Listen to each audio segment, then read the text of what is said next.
Hello, ladies and gentlemen. It's currently a quiet time for the Dying Light community as we wait to see if we're going to be getting a Halloween event this year, but until then, we have tons of new info on the Elyseum Remake to discuss. The team working on the project recently hosted a Q&A where they answer many of the community's questions, and we're going to be talking about everything we learned. With the most important thing that I think most people would be excited for is the fact that we're going to be getting a demo sometime this year. You'll have access to one of the quests where you get to experience part of the fan-made story, getting a better idea of how the structure of everything will play out, which actually has been one of my biggest questions. I've always thought the map looked incredible, but we haven't heard a ton about the actual quest or storyline. From my understanding, the priority has been mainly on the map design, going through the polishing stages and reworking a few things here and there as they prepare a demo. So I'm hoping soon we can hear a little bit more about what we can actually do inside of this Elysium remake. Speaking of maps though, you may be wondering how much of the map is currently complete, and the team went on to say 30%, which to some may not sound like a lot until you realize how big this map actually is. For the actual size of everything, they compare it to the size of the Central Loop and St. Paul Isle combined,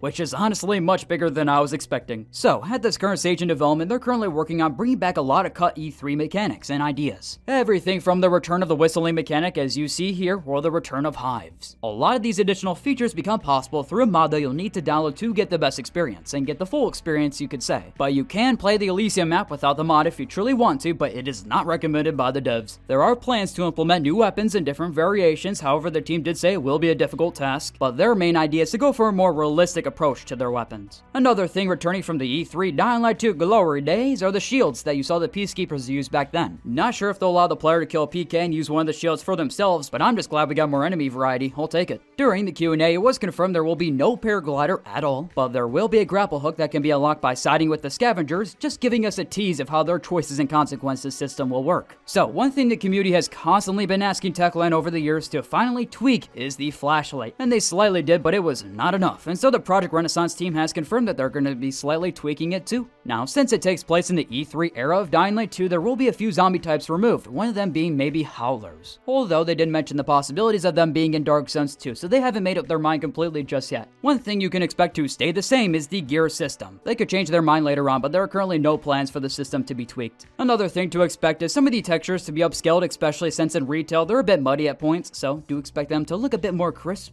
With that said, some may be wondering when we can expect to see new gameplay or a new trailer, and it's in the works, it's coming. We just need to give them time. And that is all the new info I had for today. In general, it's been great to see how much of the community has been keeping the conversation around Dying Light 2 thriving, whether it's Project Renaissance, E3 Definitive, or all the bizarre things Doc on Holiday is working on. While officially we don't know what's going on with Dying Light 2, unofficially there's a lot to be excited for. Of course, share all your thoughts down below, and thank you all for watching. If you enjoyed, then feel free to like the video, subscribe if you want, and stop by for the next one, everyone. Cheers!